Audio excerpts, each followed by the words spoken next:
ప్రజల ఆకాంక్షల మేరకు పనిచేయవారే నాయకులు కాగలరని మెదక్ నియోజకవర్గ భారతీయ జనతా పార్టీ ఇన్ఛార్జ్ పంజా విజయ్ కుమార్ ఆర్సీ న్యూస్తో జరిగిన ప్రత్యేక ఇంటర్వ్యూలో పేర్కొన్నారు. జిల్లా కేంద్రమైన మెదక్ అప్పుడు ఇప్పుడు ఎప్పుడూ వెనుకబడే ఉంటున్నదని తెలుపుతూ అధికార పార్టీ ఎమ్మెల్యే రోహిత్ అభివృద్ధికి అవసరమైన ఆలోచనలు చేసి నిధులు కేటాయింపచేసుకుని అభివృద్ధి పరచాలని తెలిపారు. గతంలో నియోజకవర్గ కేంద్రంగా ఉండిన రామాయంపేట మండల కేంద్రంగా పడిపోయిన పరిస్థితుల్లో దాన్ని డివిజన్ కేంద్రంగా ఏర్పడేందుకు తాను చేసిన కృషి తాను చెప్పడం కంటే ప్రజలకే బాగా తెలుసు అని తెలుపుతూ ఎమ్మెల్యే రోహిత్ ముఖ్యమంత్రితో రామాయంపేట డివిజన్ కేంద్రంగా ఒక గెజిట్ ఇప్పించి ప్రజలు తనకు ఇచ్చిన అవకాశాన్ని సద్వినియోగం చేసుకోవాలన్నారు. అధికారం చేపట్టిన సంవత్సరం కాలంలోనే 2 లక్షల కోట్లు అప్పు చేసి కూడా రాష్ట్ర అవసరాలు తీర్చుకోలేకపోతున్నట్లు సాక్షాత్తు సీఎం రేవంత్ రెడ్డి ఓవైపు రాష్ట్ర ఆర్థిక పరిస్థితిని గురించి తెలుపుతూ మరోవైపు అందాల పోటీలు అని నిర్వహించి వారికి కోట్ల రూపాయలు డబ్బులు బంగారం వృధా చేయడం రాష్ట్ర ప్రజల పట్ల పాలన పట్ల ఉన్న బాధ్యత రాహిత్యానికి నిదర్శనమని పేర్కొన్నారు. హలో, నమస్కారం అండి. నమస్కారం. పంజా విజయ్ కుమార్ గారు. విజయ్ కుమార్ గారు మనకు గతంలో కూడా ఒక 2 ఇంటర్వ్యూలు కూడా ఇచ్చారు. వీరు మన మెదక్ నియోజకవర్గ కేంద్రం, జిల్లా కేంద్రమైనటువంటి మెదక్కు మొన్న గతంలో ఏదైతే ఎమ్మెల్యే ఎలక్షన్లో కదా బీజేపీ పార్టీ అభ్యర్థిగా ఉండి మంచి ప్రజల ఆదరాభిమానాలు మెదక్ నియోజకవర్గంలో పొంది కొద్దిలో గెలిపోవటంలో సహజం నడుస్తుంటుంది రాజకీయం అంటే. ఆ క్రమంలో మళ్ళీ ఒకసారి ఒక 6 నెలలు అవుతుంది సార్తో కలిసి మళ్ళీ కూడా ఒకసారి తాజా రాజకీయ పరిస్థితుల మీద ఒకసారి సమీక్ష లెక్క కలవాలని చెప్పి ఆలోచన చేసినప్పుడు సార్ సమయం ఇచ్చారు. ఇచ్చిన దానికి థ్యాంక్ యూ విజయ్ కుమార్ గారు. విజయ్ కుమార్ గారి గురించి చెప్పాలనుకుంటే చాలా పెద్ద స్టోరీ ఉంటుంది. మెదక్ నియోజకవర్గం రామాయంపేట, అక్కడ నిజాంపేట మండల్ జెడ్పీటీసీగా ఉండి రెవెన్యూ డివిజన్ సాధనలో కానీ మెదక్ గవర్నమెంట్ అది మన మెడికల్ కాలేజ్ విషయంలో కానీ తర్వాత అక్కడ ప్రభుత్వ ఆసుపత్రిలో పడకల పెంపు విషయంలో కానీ చేసిన పోరాటాల ఫలితంగానే ఈరోజు అక్కడ మెదక్ జిల్లాలో జిల్లా కేంద్రమైన మెదక్లో మెదక్ నియోజకవర్గం విజయ్ కుమార్ గారిది ఒక స్పష్టమైన ముద్ర. తెలియని వాళ్ళకి తెలియదు, తెలిసిన వాళ్ళకి తెలుస్తుంది. మాకు తెలుసు, ఎందుకంటే మా పక్క నియోజకవర్గమే మేము చాలా గమనిస్తుంటాము. చుట్టూ నియోజకవర్గాలు, అక్కడ నాయకులు, ఏ నాయకుడి పనితీరు ఎలా ఉంది అవన్నీ గమనిస్తూ ఆ క్రమంలో ఒక మంచి వ్యక్తిగా, ఒక మంచి పార్టీ నుండి ఒక మంచి అభ్యర్థిగా తన వంతు సేవలు అందించడానికి ముందుకు వచ్చారు. సరే, ఈసారికి అవకాశం లేకపోయినా నెక్స్ట్ టైం తప్పకుండా ఉంటారని చెప్పేసి ఆశిస్తూ ఒకసారి ఈరోజు సమీక్షలోకి వెళ్దాం. విజయ్ కుమార్ గారు తప్పకుండా అండి.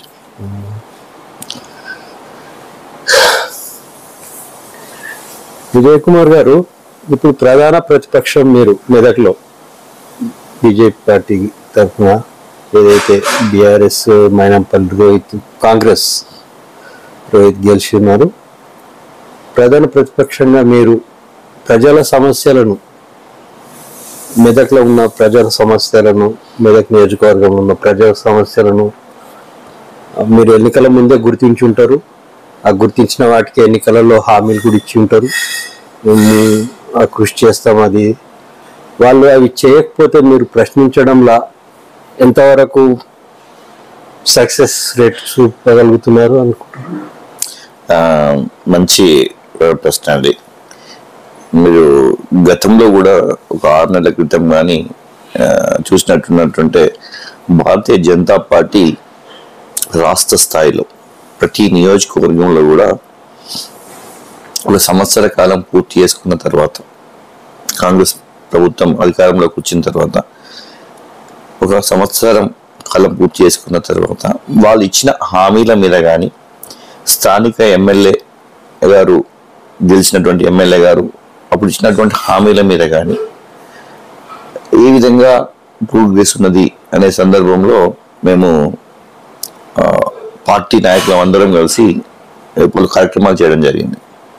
దాంట్లో స్థానిక ఎమ్మెల్యే మీద ఛార్జ్ షీట్ ఇచ్చినటువంటి అంశాల మీద ఎంతవరకు ప్రోగ్రెస్ అయింది, అదేవిధంగా స్థానికంగా ముఖ్యంగా నేను రాజకీయంలో రాకముందు కానీ వచ్చిన తర్వాత కానీ నాకు మెయిన్ ఫోకస్ అనేది ప్రతి పేదవాడికి నాణ్యమైన విద్య వైద్యం రెండు అందగలిగినట్లయితే ఈరోజు మనం ఏదైతే ప్రతి వాళ్ళు కూడా మాట్లాడుతుంటారు ఇది ఫ్రీ కావాలి అది ఫ్రీ కావాలి, ఏది ఫ్రీ కావాల్సిన అవసరం లేదండి. విద్యా వైద్యం నాణ్యమైన విద్య నాణ్యమైన వైద్యం ప్రతి వాడికి చేరువ కాగలిగినట్లయితే ఒక ఏదైతే ఈరోజు మోడీ గారు కలలుగంటున్నటువంటి వికసిత్ భారత్ సాధ్యమవుతుంది అనేది నేను దృఢంగా నమ్ముతున్నా. ఈరోజు కెనడా లాంటి దేశంలో వాళ్ళు ఉచిత వైద్యాన్ని ఇస్తూ వాళ్ళు ఈరోజు అద్భుతంగా వాళ్ళ ఆరోగ్య వ్యవస్థ ఉంది. అదేవిధంగా అమెరికా, కెనడా లాంటి దేశాలు, అదేవిధంగా మంచి అభివృద్ధి పథంలో నడుస్తున్నటువంటి దేశాలు తీసుకున్నట్టుంటే విద్య అక్కడ ప్రాథమిక విద్య అని చెప్పేది బేసిక్ మనం ఎల్కేజీ యూకేజీ నుంచి మొదలు పెట్టినట్టుంటే 10th 12th క్లాస్ స్టాండర్డ్ వరకు ఏదైతే మనకు బేసిక్ నీడ్ ఆఫ్ ఎడ్యుకేషన్ ఉన్నదో దాన్ని ఫ్రీ ఎడ్యుకేషన్గా అక్కడ అందించడం వల్ల ప్రజల యొక్క భారం తగ్గుతుంది. ముఖ్యంగా ఈరోజు ఇండియన్స్ అమెరికా వెళ్ళినట్టయితే అది చూసుకున్నట్టుంటే మీరు వ్యవస్థ చూసినట్టుంటే క్లియర్ కనిపిస్తుంది. మనం కూడా ఇక్కడ రూపాయి పే చేయకుండానే మనం కష్టపడిన ధనాన్ని మనం ఇంకొక రకంగా మార్చుకోవడానికి ఆర్థికంగా వృద్ధి చెందడానికి ఉపయోగపడుతున్న విషయం ప్రతి ఒక్కరు ఎవరిని అడిగి చెప్తారు. ఈరోజు అమెరికాకు పోయినటువంటి మన కుటుంబాల నుంచి వెళ్ళిన ఎవరైనా చెప్తారు. అంటే మన చాలా మంది ఒక అపోహ ఉంది ఇప్పటికి కూడా, మనం పెడుతున్నటువంటి ప్రైవేట్ స్కూళ్ళకు ఆ 10,000 20,000 ఫీజు కడితే దానివల్ల మన ఆర్థిక వ్యవస్థ మారుతుందా అని. కాదండి, పెద్ద లాస్ అయితే బాగుపడతారని లేదండి. ఒక కుటుంబం ఈరోజు ఈ ఇంగ్లీష్ మీడియం అనే కానీ తర్వాత విద్యా వ్యవస్థ అని కానీ తీసుకున్నట్టుంటే ప్రతి ఒక్కరు ఈరోజు కూలి పని చేస్తున్నటువంటి ఫ్యామిలీ కూడా నా పిల్లలని మంచి చదువు చదివించాలనే సంకల్పంతో పాపం వాళ్ళు తన వెళ్తుని తీసుకుని వెళ్ళి ఆ స్కూల్ మీద పెట్టడం జరుగుతుంది. వాళ్ళు ఏదో కష్టపడి 2 సంవత్సరాలు 3 సంవత్సరాలు చదివిస్తున్నారు. ఆ తర్వాత స్తోమత లేక వాళ్ళు ఆ పిల్లలను ఆ స్టడీ కంటిన్యూ చేయలేకపోతున్నారు. దానివల్ల వాళ్ళు పెట్టినటువంటి పెట్టుబడి కూడా ప్రయోజనం లేకుండా వృధాప్రాయ అవుతుంది. ఆ పిల్లలు మళ్ళీ భవిష్యత్ తరాలకు పనికి వచ్చే విధంగా చదువుకోలేకపోతున్నారు. సో నిజంగా కూడా చెప్పాలని అంటే నేను అమెరికా నుంచి వచ్చిన తర్వాత మేము ఫస్ట్ చేసినటువంటి మొదటి కార్యక్రమము ఒక ప్రైమరీ స్కూల్, గవర్నమెంట్ ప్రైమరీ స్కూల్ని మూతపడే స్టేజ్ నుంచి 350 అడ్మిషన్ తీసుకొని వచ్చి నో అడ్మిషన్ బోర్డుకు తీసుకెళ్ళగలిగినాం. ఈరోజు నాకు చాలా సంతోషం అనిపిస్తుంది చాలా సందర్భాలలో.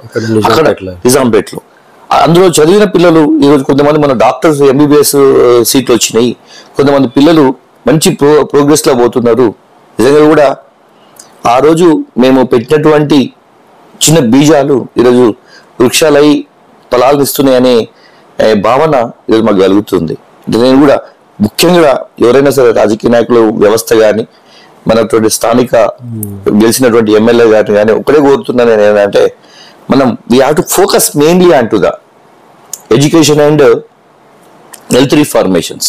ఇక్కడ స్టిల్ అక్కడక్కడ చాలా ఇబ్బందులు ఉన్నాయి. ఈ ప్రభుత్వం కూడా చెప్తుంది మేము విద్య మీద బాగా కేటాయిస్తున్నాం, కానీ పేపర్లో రాస్తున్నటువంటి దానికి వాస్తవ పరిస్థితులకు చాలా భిన్నంగా ఉంది.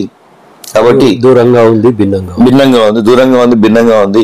కాబట్టి తప్పకుండా ఈ ప్రభుత్వం కానీ స్థానిక ఎమ్మెల్యే కానీ ఎడ్యుకేషన్ రిఫార్మేషన్ మీద హెల్త్ రిఫార్మేషన్ మీద ఫోకస్ చేయాలని చెప్పి మీ ఆర్సీ న్యూస్ తరఫున మరొక్కసారి మా స్థానిక ఎమ్మెల్యే గారికి విజ్ఞప్తి చేస్తున్నాం.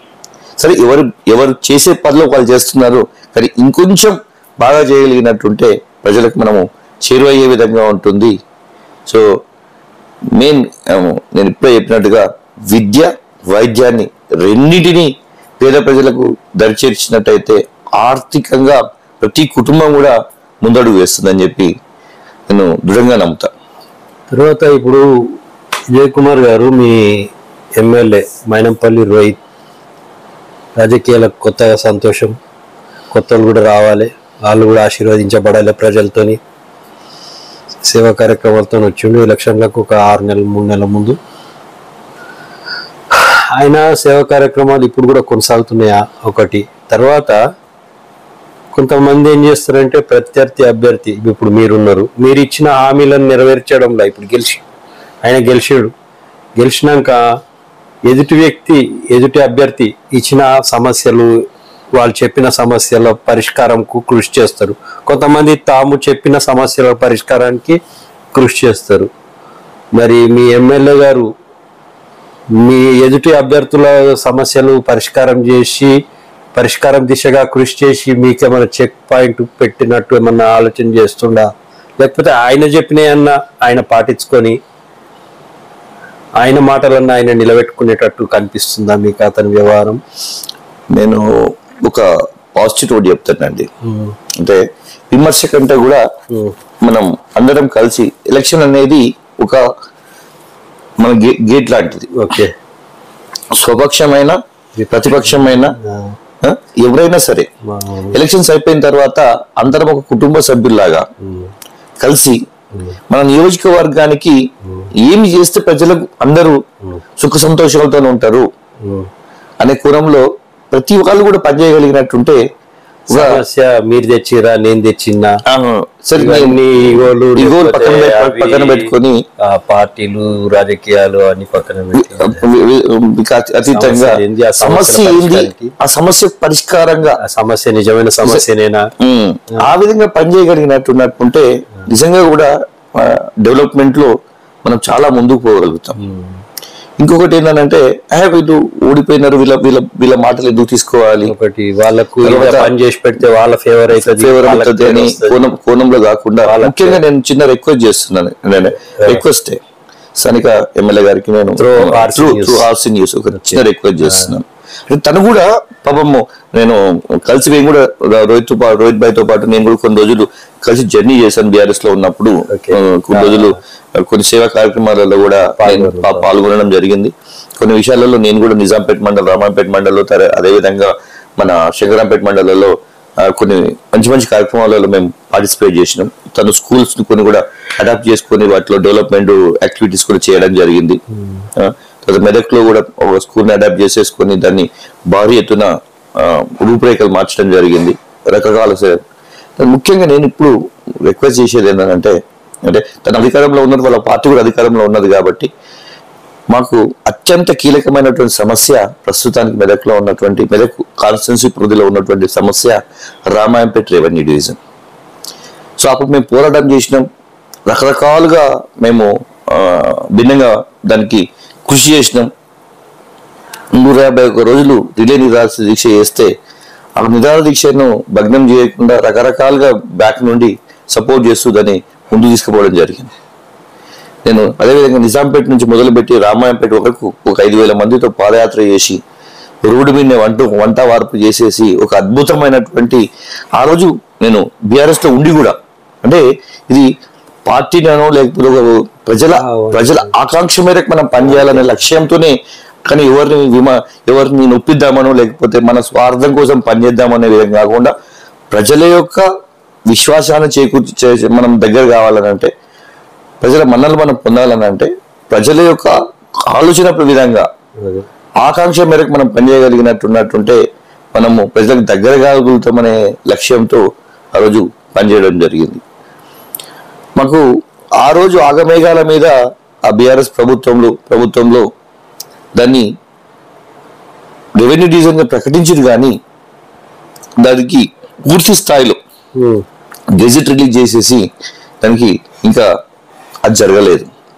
సో మీ ఆర్సీ న్యూస్ తరఫున మా స్థానిక ఎమ్మెల్యే గారికి, అదేవిధంగా మైనంపల్లి హనుమంత్ అన్నకి చిన్న విన్నపం ఏంటంటే, దయచేసి ఆ గెజెట్ ని ఈరోజు మీ ప్రభుత్వం ఉంది కాబట్టి ఆ మధ్యలో ఆగిపోయినటువంటి వ్యవస్థను ముందు తీసుకుపోగలిగినట్టుంటే రాబోయే కాలంలో పునర్విభజనలో భాగంగా రామాయంపేటని తిరిగి మనం మళ్ళీ నియోజకవర్గాన్ని చేసుకోవడానికి అవకాశం ఉంటుంది. కాబట్టి దయచేసి అతి త్వరగా దానికి రామాయంపేట రెవెన్యూ డివిజన్ గెజిట్ ఇప్పించాలి. అదేవిధంగా ఎన్నో రోజులుగా వెనుకబాటుతనానికి గురవుతున్నటువంటి రామాయంపేటను ముందు తీసుకుపోవడానికి ఇది ఒక ప్రథమ స్టెప్గా మారుతుందనడంలో అతిశయోక్తి లేదు. ప్రజలు కూడా అందరూ కూడా ఆశిస్తున్నటువంటి పెద్ద కోరిక ఇది. కాబట్టి ఆ దిశగా పనిచేయాలని చెప్పేసి నేను రిక్వెస్ట్ చేస్తున్నా. మీరు అడిగిన దానికి నియోజకవర్గం అభివృద్ధి చెందుతుందా అంటే ఈరోజు ఎవరు అడిగినా చిన్నపిల్లగాని అడిగిన చెప్తాడు. క్యాబినెట్లో ఉన్నటువంటి కొంతమంది మంత్రులకు ఉన్న నియోజకవర్గాల్లో తప్ప ఎక్కడ కానీ డబ్బులు రిలీజ్ చేయట్లేదు. ఈరోజు ముఖ్యమంత్రి గారు ఎక్కడ పడితే అక్కడ ఓపెన్ గా చెప్తున్నాడు, మేము లంక బిందెలు ఉన్నాయనుకుని వచ్చినాం. చూస్తాడా? లంక బిందెలు కాదు, ఉత్తి బిందెలు కూడా లేవు, ఖాళీ కుండలు కనిపిస్తున్నాయి. బిందెలు కూడా కనిపిస్తున్నాయి, బిందెలను అమ్ముకోవడానికి పనికి వస్తున్నాయి కావచ్చు, కానీ కుండలు కనిపిస్తున్నాయి. అవన్నీ బుగ్గ పంచలు అయిపోయినాయి. కాబట్టి మా చేతిలో ఏం లేదు, మేము ఏం చేయలేమనే పరిస్థితుల్లో వాళ్ళు మాట్లాడుతున్నారు. కాబట్టి అంటే ఒక రాష్ట్రం స్థితిగతి తప్పిందని చెప్పి అందరూ ప్రజల్లో కూడా అది వచ్చింది. ఈరోజు ఆ రోజు పనిచేసినటువంటి ఎంపీటీసీలు, సర్పంచులు, జడ్పీటీసీలు పనిచేసినటువంటి నిధులను కూడా వర్క్స్ కూడా మొన్న కొంత రిలీజ్ చేసిన అని చెప్పేసి మాట్లాడారు. సెక్రటరీ ట్రాక్టర్లకు డీజిల్ లేక సెక్రటరీలు తలపు చేతులు తెచ్చి ఎంపీడీఓ ఆఫీస్ లో ఇచ్చేస్తాం మేము, అక్కడ డీజిల్ ఉద్దర వస్తలేరు పంపులల్లా. గ్రామ పంచాయతీ కదా చెప్తున్నాం, గ్రామ పంచాయతీలు నడవలేని పరిస్థితిలో ఉన్నాయి. ఇంతకుముందు పాత సర్పంచులు ఉన్నప్పుడు పాపం తను కొన్ని అప్పులు చేసి మరీ అభివృద్ధి కార్యక్రమాలు చేసిండు. వాళ్ళకు కూడా చిన్న చిన్న బిల్స్ 5 లక్షలు 10 లక్షల లోపు ఉన్న బిల్స్ కూడా ఇప్పటివరకు క్లియర్ కాలేదని చెప్పేసి చాలా మంది కూడా పోరుబాట పట్టిండ్రు. ఈ ప్రభుత్వానికి కనువిప్పు కావాలి ఫస్ట్ ముఖ్యంగా. ఎందుకంటే మేము ఇది చేస్తున్నాం అది చేస్తున్నాం అని చెప్పి రీసెంట్ గా ప్రతి ఒక్కరిని చూసినా ఈరోజు విమర్శ చేస్తున్నటువంటి సందర్భం అందరికీ కూడా తెలుసు. ఈరోజు పేద ప్రజలను కాపాడుకోవడానికి మన స్థానిక నాయకులు, సర్పంచ్, స్థానిక సంస్థల నాయకులను కాపాడుకోవడానికి మన దగ్గర డబ్బులు లేవు. కానీ ఇలా 1000 కోట్లు ఖర్చు పెట్టి అందాల పోటీలు పెట్టి వాళ్ళకు వజ్రాలు, వైడూర్యాలు, డబ్బులు ఇచ్చి బంగారం ఇచ్చి దేనికి మనము దేన్ని ఎలివేట్ చేసుకుంటున్నామో అర్థం కాని పరిస్థితుల్లో, అదేవిధంగా ఇంగ్లాండ్ నుంచి వచ్చినటువంటి ఒక దాని పోటీలో పార్టిసిపేట్ చేసినటువంటి మహిళ తను చేసినటువంటి కామెంట్లు ఈరోజు తెలంగాణ యొక్క ముఖ చిత్రాన్ని దిగజార్చే విధంగా ఈ ప్రభుత్వం పనిచేస్తుంది. కాబట్టి అన్ని నియోజకవర్గాలకు కూడా ఎక్కడెక్కడైతే ఏ పార్టీలో ఉన్నారని కాకుండా ప్రతి పార్టీకి, ప్రతి ఎమ్మెల్యేకు తన విస్తృత స్థాయిలో అధికారాలు ఇచ్చి, నిధులు ఇచ్చి అభివృద్ధి దిశగా తీసుకుని వెళ్తేనే మనకు ఏదైతే బంగారు తెలంగాణ సాకారం గురించి మనం అందరం మాట్లాడుకుంటున్నామో, నిధులు నియామకాల గురించి ఏర్పడినటువంటి తెలంగాణ మళ్ళా పురోగతి చెందాలని అంటే ఇవన్నీ కూడా సాధ్యం కావాలి. అందరినీ సమదృష్టితో చూసి నిధులు అన్ని నియోజకవర్గాలకు సమానంగా పంచినప్పుడు మాత్రమే అది సాధ్యమవుతుంది. ముఖ్యంగా మెదక్ అనేది ఎప్పటి నుంచో వెనుకబాటుతనానికి గురవుతుంది. అదృష్టం మనకు మెదక్ జిల్లా తీసుకున్నట్టుంటే అప్పుడు ఉమ్మడి జిల్లాలో ఉన్నప్పుడు కూడా అదే జరిగింది మనకు. ఇప్పుడు కూడా చిన్న జిల్లాల తర్వాత కూడా 2 నియోజకవర్గాలు అయితే ఇప్పుడు కూడా అదే పరిస్థితి ఉంది. ఎక్కడ వేసిన గొంగడి అక్కడే ఉన్న సామెతగా సందర్భంగా ఉంది మనకు. కాబట్టి సాధ్యమైనంత వరకు ప్రభుత్వం మీద కొంత ఫోర్స్ పెట్టి అనేకమైనటువంటి సమస్యలు ఉన్నాయి మన దగ్గర. ముఖ్యంగా ఈరోజు విద్యా వ్యవస్థ కానీ, రోడ్లు మరమ్మతు విషయంలో కానీ, తర్వాత హైవేస్లో కూడా కొన్ని ఇష్యూస్ ఉన్నాయి స్థానికంగా. Bypass road, Ramapeta bypass road అని, మెదకు రింగ్ రోడ్ కావాలని చెప్పేసి ఎప్పటి నుంచో ప్రజలు ఆకాంక్షిస్తున్నారు. అన్నీ కావాలనంటే అందరూ ఎంపీ గారు, ఎమ్మెల్యే గారు అందరూ సమన్వయంగా పనిచేయగలిగినట్టుంటే మనకు అది సాధ్యమవుతుందని ఈరోజు ఆకాంక్షిస్తున్నాం. సంతోషం. నియోజకవర్గం గురించి బాగానే సుదీర్ఘంగా మాట్లాడినాం.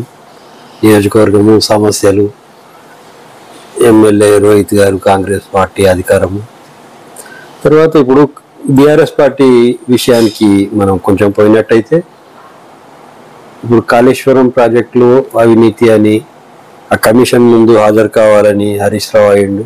హరీష్ రావు హాజరయ్యారు, మాజీ మంత్రి, తర్వాత మాజీ ముఖ్యమంత్రి కేసీఆర్ కూడా నిర్ణయం ఒకసారి పిలిపొచ్చింది, పోయొచ్చిండు. వాళ్ళు ఏం అడిగి ఉండొచ్చు, వీళ్ళు ఏం చెప్పి ఉండొచ్చు ముఖ్యంగా మీరు భావిస్తున్నారు?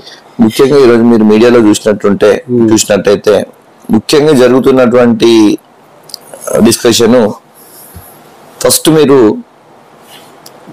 ప్రాజెక్టు రిలొకేషన్ ఎందుకు చేశారు,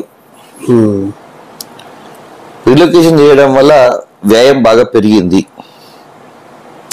కానీ ఎక్కడో ముందుగా అనుకున్న ప్లేస్ లో కట్టినట్టున్నట్టుంటే వ్యయం తగ్గేది, కుగుపాటు గురి కాకపోయేది అనేది ముఖ్యంగా జరుగుతున్నటువంటి చర్చ. ఈరోజు ఆ రోజు ఉన్నటువంటి బీఆర్ఎస్ ప్రభుత్వంలో అంటే ఓన్లీ నేనేమనుకుంటున్నానంటే ఓన్లీ నాయకులు తీసుకున్న నిర్ణయాలే కాదు, టెక్నికల్ టీం తీసుకున్న నిర్ణయాలు కూడా ఆధారపడి ఉంటాయి. ఇది నా వ్యక్తిగతం. సో ఒక ఇంజనీరు వచ్చి డిజైన్ చేసేసి ఏది బాగుంటుంది, రాష్ట్ర ప్రయోజనాలకు ఏమి ఉపయోగపడుతుంది అనేది ఒక లీడర్ కూర్చొని డ్రాఫ్ట్ చేసేది కాదు. అదేవిధంగా సరే కొంతవరకు రాజకీయంగా ఫోర్స్ ఉండవచ్చు, ప్రజలకి జిఎస్టీకి మేలు జరుగుతుందని ఆలోచన ఉండొచ్చు, దానివల్ల అది జరగవచ్చు. కానీ కేవలం రాజకీయ నాయకులు ఒక లీడర్ చేయడం వల్ల వీళ్ళు చేయడం వల్ల కంప్లీట్ గా డిజైనే మారిపోతుంది అనేది మాత్రము నేను యాజ్ ఏ ఇంజనీర్గా నేనైతే దాన్ని 100% సరే కేవలం ఏదో ఇప్పుడు జరుగుతున్నటువంటి దాంట్లో ముఖ్యంగా మనం ప్రభుత్వం చేయాల్సింది, నా ఉద్దేశంలో ప్రభుత్వం దీన్ని రగడ చేయడం కంటే కూడా మనకు ఆల్మోస్ట్ సమ్మర్ అయిపోయి దాంట్లో నీళ్లు వచ్చినప్పుడు నీళ్లు ఏదైతే కుంగిపోయిన పిల్లర్ను ఇప్పటికే మరమ్మతులు చేసేసి దాన్ని రిస్టోరేషన్ చేయగలిగినట్టుంటే ఈ వర్షాకాలంలో వచ్చే నీటిని మనము నీటిలో పెంచుకొని ఈరోజు సజీవంగా మనము నీటి దారిని ఒడిచిపట్టుకోవడానికి అవకాశం ఉండే ఒకటి. రెండవది సరే ఎంత బెనిఫిట్ అయిందో అని చెప్పేసి మనం బెనిఫిట్ కాలేదని మాట్లాడుతున్నారు కదా, మనము బెనిఫిట్ కాకపోతే దీనివల్ల బెనిఫిట్ కాలేదు, దీనివల్ల నష్టం జరిగింది అనేది ప్రజెంటేషన్ ఇప్పటివరకు కరెక్ట్ కాదని ప్రజెంటేషన్ చేయలేకపోతున్నారు. ఇప్పుడు చాలా డిస్కషన్ జరిగినాయి, మనం కూడా చూసినాం. కాళేశ్వరం ప్రాజెక్ట్ మీద కానీ గత ప్రభుత్వం చేసినటువంటి అప్పుల విషయంలో కానీ మనకు అటు అసెంబ్లీ సమావేశాలలో కానీ బయట కానీ చాలా సార్లు డిబేట్స్ జరిగినాయి.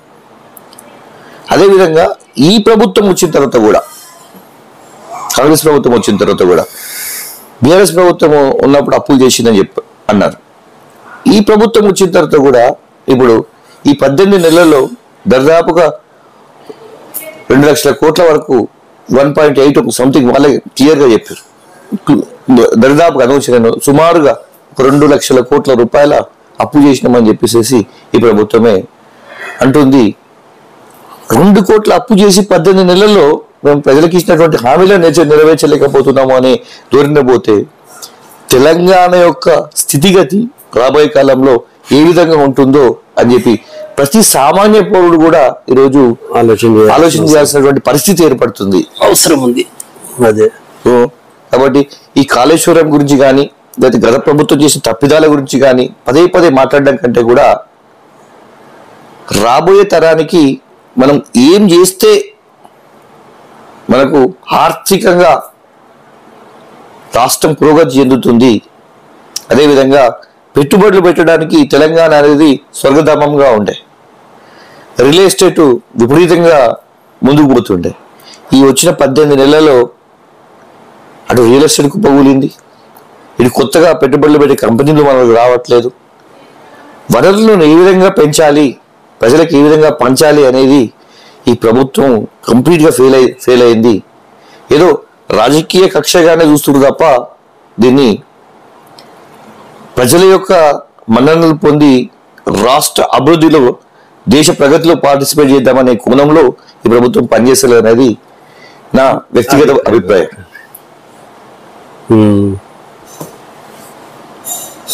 ఇది కాళేశ్వరం ప్రాజెక్ట్ విషయంలో ఈ కమిషన్ ప్రశ్నించడం విషయాలలో మీ అభిప్రాయం? ఇక కేసీఆర్ కూతురు కేటీఆర్ మన కవితమ్మ గారు తండ్రికి ఏదో లెటర్ రాసిందని అదే దాని విషయంలో ఒక 2-3 వారం 10 రోజులు పేపర్లు టీవీలు జాతర నడిచింది. దాంట్లో ఏం రాసి ఉండొచ్చు తండ్రికి అంతగానం కావడానికి? నేను ఒకటే చెప్తానండి, ఇప్పుడు తండ్రి కూతురు మాట్లాడుకోలేనంత దూరము లేదు. అంతవరకు కూడా ఫస్ట్ కవిత జైల్లో నుంచి బయటకు వచ్చిన తర్వాత ఫస్ట్ వెళ్ళి కలిసింది తండ్రినే కలిసింది, కాలు మొక్కింది, తన ఆశీర్వచనం తీసుకున్నది. తర్వాత తను కూడా విస్తృతంగా మాకు కూడా ఇంటర్నల్ సమాచారం ప్రకారం విస్తృతంగా నాకు 40-50 కాన్స్టిట్యున్సీలలో కూడా చిన్న చిన్న మీటింగ్స్ పెట్టుకుంటూ జాగృతి పేరు మీద ఇది పెట్టుకుంటూ అది పెట్టుకుంటా తిరగడం జరిగింది. ఇక్కడ మాకు ఆ లెటర్ల గురించి మాట్లాడడం కంటే కూడా కుటుంబంలో అంతర్గత కలహాలు అని చెప్పేసి మేము సింపుల్ గా దాన్ని కొట్టేయడానికి అవకాశం ఉన్నది. ముఖ్యంగా ఈరోజు చాలా సందర్భాలలో మేము కూడా మాట్లాడుతూ చాలా సందర్భంలో మేము కూడా అన్నాం, ఎప్పుడైతే టిఆర్ఎస్ ను బీఆర్ఎస్ గా మార్చిందో, ఓకే, గత ఎలక్షన్లలో ఎంపీ ఎలక్షన్లలో ఎప్పుడైతే 0కు పరిమితం అయిపోయిందో, పోటీ చేయలేదు, ఎమ్మెల్సీ ఎలక్షన్స్ లో పోటీకే చేయలేదు, ఇక ఈ బీఆర్ఎస్ కాస్త సిఆర్ఎస్ తీసుకున్నట్టే, కంప్లీట్ రిటైర్మెంట్ ప్లాన్ లోకి వెళ్ళిపోయినట్టే ఇది అనే కోణంలో ప్రజలు కూడా ఈ పార్టీని కంప్లీట్ గా మర్చిపోతున్నారు. కాబట్టి ఏదో విధంగా మళ్ళీ బీఆర్ఎస్ ను ప్రజలలోకి తీసుకెళ్లాలి. కాబట్టి అయ్యా బిడ్డ లొల్లా, లేకపోతే అన్న చెల్లెలొల్లా, లేకపోతే కేసీఆర్ కు కేటీఆర్ కు హరీష్ రావు గారికి కవితకు జరుగుతున్నటువంటి లొల్లా ఒక మీడియా అటెన్షన్ గ్రాప్ చేయాలి, ప్రజల అటెన్షన్ గ్రాప్ చేయాలన్నటువంటి కోణమే తప్ప ఆ లెటర్లతో వచ్చేది లేదు. తెలంగాణ సమాజానికి ఒరిగేది లేదు, పోయేది లేదు. ఓకే, నిజంగా కూడా వాళ్ళకు వచ్చినటువంటి అద్భుతమైనటువంటి సమయంలో ఎన్నో అద్భుతాలు చేయాల్సినటువంటి దాంట్లో ఈరోజు అనేకమైనటువంటి ఆరోపణలతో ఆ అధినేత కేసీఆర్ గారు కొట్టుమిట్టాడుతున్నారు. ఉదికు ఫోన్ ట్యాపింగ్ అని, ఉదికు కాళేశ్వరం కుంభకోణం అని, రకరకాల అభియోగాలే అంటున్నాను నేను. ఎందుకంటే ఆ సాక్ష్యాధారాలతో నిరూపించబడుతుంది, ఆయనంత వరకు మనం అభియోగాల కింద తీసుకోవాలి. కాబట్టి అవి అప్పుడు తీసుకున్నటువంటి గవర్నమెంట్ తీసుకున్నటువంటి దాంట్లో ఈ ఏత అభ్యుతకులు ఉన్నాయో ట్రిబ్యునల్ చూస్తుంది. కాబట్టి ఈ కేవలంగా నేనైతే ఈ ఎపిసోడ్ కవిత ఎపిసోడ్ మాత్రం తను జైలుకి వెళ్ళొచ్చింది కాబట్టి మళ్ళీ నాకు ఉన్నటువంటి ఇమేజెస్ డ్రాప్ అవ్వకుండా ఉండాలని అంటే ప్రజల ఇంటెన్షన్ మళ్ళీ గ్రాప్ చేసుకోవడానికి జరుగుతున్నటువంటి కుటుంబంలో జరుగుతున్నటువంటి ఒక ప్లాన్ గానే నేను చూస్తున్నా. రాజకీయం పరిశ్రమ. సరే, ఇప్పుడు వర్షాలు పడుతున్న పరిస్థితి, రైతులంతా నాట్లు తుకాలకు పోతున్నారు. ఒక నిమిషం, మనం కేంద్రంలో ప్రభుత్వంలో అధికారంలో ఉన్నారు బీజేపీ పార్టీ. ఈ వ్యవసాయం మీద రైతులకు మనం ఏ రకంగా, మీరు ఒక 2 నిమిషాలు రైతులకు ఏ రకంగా ప్రయోజనాలు చేకూర్చే పథకాలు ఉన్నాయి, మన వ్యవస్థలు ఆలోచనలు ఉన్నాయి మన మీ బీజేపీ పార్టీ కేంద్రం నుంచి అని చెప్పి తెలుసుకుందాం. తర్వాత తద్వారా రైతులకు తెలుపుదాం. ముఖ్యంగా కేంద్రంలో భారతీయ జనతా పార్టీ అధికారంలోకి వచ్చిన తర్వాత తెలంగాణ ప్రజలు కూడా ప్రతి ఒక్కరికి కూడా గత ఎలక్షన్స్ లో కానీ మేము చాలా సందర్భాల్లో మాట్లాడడం జరిగింది. ఈరోజు ఏ రైతుని కూడా కలిపినా కానీ ఫస్ట్ చెప్పే మాట, ఈరోజు నాణ్యమైన ఎరువులు ఏ సీజన్లో అయినా సరే ప్రజలకు అందుబాటులో ఉండే విధంగా చేసినటువంటి ఘనత మా నాయకుడు నరేంద్ర మోడీ గారికి దక్కుతుందని చెప్పి సగర్వంగా చెప్తున్నాం. ఇంతకుముందు ఈ ఫ్యాక్టరీస్ అన్ని, ఎరువుల ఫ్యాక్టరీలన్నీ డబ్బులు లేమితో, ఆర్థిక వ్యవస్థ ఇబ్బందులతో కొట్టుమిట్టాడి మూతపడినటువంటి పరిస్థితులు ఉండే. ఆ ఫ్యాక్టరీలు అన్నింటినీ కూడా ఈరోజు డబ్బులు పెట్టి కేంద్రం యొక్క నిధులు ఇచ్చి మళ్ళీ ప్రజల యొక్క అవసరాల కోసం మనకు అందుబాటులో తీసుకొచ్చే విధంగా ఎరువులను కూడా దుర్వినియోగం జరగకుండా దాన్ని మళ్ళీ డైవర్సిటీ చేయకుండా వేప లేమితో మమేకం చేసి ఈరోజు నాణ్యమైన ఎరువులను తక్కువ రేటుకు సబ్సిడీతో జనాలకు వ్యవసాయదారులకు ఇంటికి చేర్చే విధంగా పక్కా ప్రణాళికతో భారతీయ జనతా పార్టీ పనిచేస్తుంది. అదేవిధంగా మొన్నటికి మొన్న మీరు చూసుకున్నట్టుంటే 12 రకాల ధాన్యాలకు కనీస మద్దతు ధరను పెంచుతూ కేంద్ర ప్రభుత్వము ఒక తీర్మానం చేసింది. అదేవిధంగా చూసుకున్నట్లయితే ఎప్పుడు కానీ నాణ్యమైన వరి విత్తనాలను ఉంచాలి.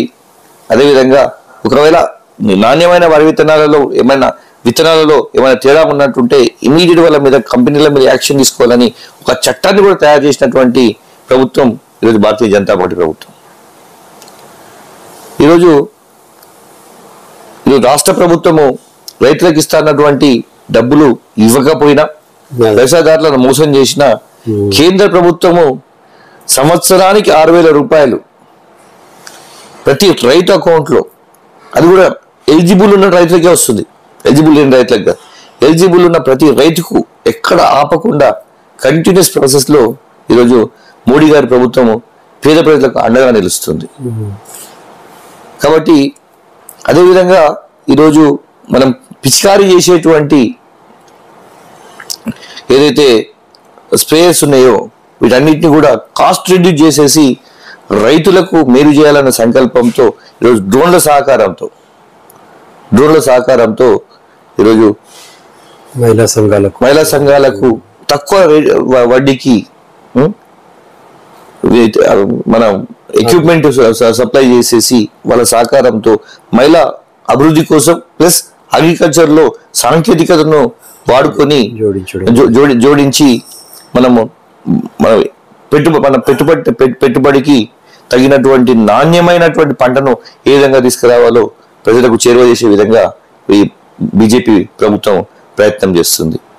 అదే కాకుండా ఈరోజు పండించినటువంటి ధాన్యాన్ని కూడా సరైన టైంలో కొని రైతులకు త్వరితగతిన డబ్బులు అందించడానికి కోసము కేంద్ర ప్రభుత్వము ఎన్నో రకమైనటువంటి చర్యలు తీసుకుంటూ రాష్ట్రాలను అనుసంధానం చేసుకొని పనిచేస్తున్నటువంటి ఘనత కేంద్ర ప్రభుత్వాన్ని నరేంద్ర మోడీ గారి నాయకత్వంలో మనము అభివృద్ధిలో దూసుకుపోతున్నాం. ఇంకోటి ఈరోజు ప్రతి ఒక్కరు కూడా గమనిస్తున్నారు, మొన్న పార్లమెంట్ సమావేశాలలో తీసుకున్నటువంటి కీలక నిర్ణయం, ఈరోజు మనం తింటున్నటువంటి ఆహారం కంప్లీట్గా కల్తీ ఆహారం, మొత్తం పెస్టిసైడ్స్ తోని విషపూరితమైనటువంటి వ్యవస్థకు మారుతుంది. ఈరోజు పిల్లలు ఉబకాయంతో రోగాల బారిన పడి పుట్టంగానే అనేకమైనటువంటి సమస్యలతో కొట్టుమిట్టాడడం జరుగుతుంది. ఈ వ్యవస్థ ఇట్లనే కంటిన్యూ అయినట్టుంటే రాబోయే తరాలను చూడడం కష్టమవుతుందని చెప్పి సేంద్రియ వ్యవసాయ దిశగా కేంద్ర ప్రభుత్వం అడుగులు వేస్తుంది. అనేకమైనటువంటి ఏకలవ్య ఫౌండేషన్స్ ఆధ్వర్యంలో ఈరోజు శాస్త్రీయంగా నాణ్యమైనటువంటి పంటలను పండించి ఆరోగ్యాన్ని ప్రజలకు ఏ విధంగా దరిచేర్చాలనే లక్ష్యంతో అనేకమైనటువంటి సంస్కరణలకు తెరలేపుతుంది. అనేకమైనటువంటి సబ్సిడీలు కూడా సేంద్రీయ వ్యవసాయం సైడు చూసేటువంటి రైతులకు అనేక రకమైనటువంటి సబ్సిడీలు ఇచ్చి వాళ్ళందరినీ కూడా అక్కుర చేర్చుకొని ఆర్థికంగా అభివృద్ధి చెందాలనే లక్ష్యంతో మన మోడీ గారి ప్రభుత్వం పనిచేస్తుంది. రాబోయే కాలంలో సేంద్రియ వ్యవసాయం అంటే కేంద్ర బిందువుగా ప్రపంచానికి ఇండియా, భారతదేశము ఒక తలమానికంగా ఉండాలనేది మోడీ గారి సంకల్పం. తప్పకుండా ఈ వికసిత్ భారత్ సంకల్ప యాత్రలో ఈ సేంద్రీయ వ్యవసాయాన్ని జోడించుకొని మనం పోగలిగినట్టుంటే తప్పకుండా ప్రపంచానికే మనం ఆదర్శంగా నిలుస్తామన్నది భావన. కాబట్టి అంత ఆలోచనతో రైతులకు 24 గంటలు అన్ని రకాల సేవలు చేయాలనే సంకల్పం మోడీ గారికి ఉన్నది. ఎందుకంటే మొదటి నుంచి కూడా భారతదేశము వ్యవసాయ ఆధారిత దేశం కాబట్టి వ్యవసాయాన్ని ఎప్పుడు కానీ మనం ముందు తీసుకుపోగలిగితే, మనము పండించిన పంటలను కానీ మనం వాటిని చేసుకోగలిగితేనే రేపు దేశానికి, ప్రపంచానికి ఒక ఆహార భండారంగా ఓన్లీ మన భారతదేశమే ఉండగలుగుతుందని నమ్మినటువంటి సిద్ధాంతం ప్రకారము మనం తప్పకుండా వ్యవసాయాన్ని మీద ఫోకస్ చేస్తూ అదేవిధంగా శాస్త్రీయతను జోడిస్తూ మనం ముందుకు తీసుకోవడం జరుగుతుంది.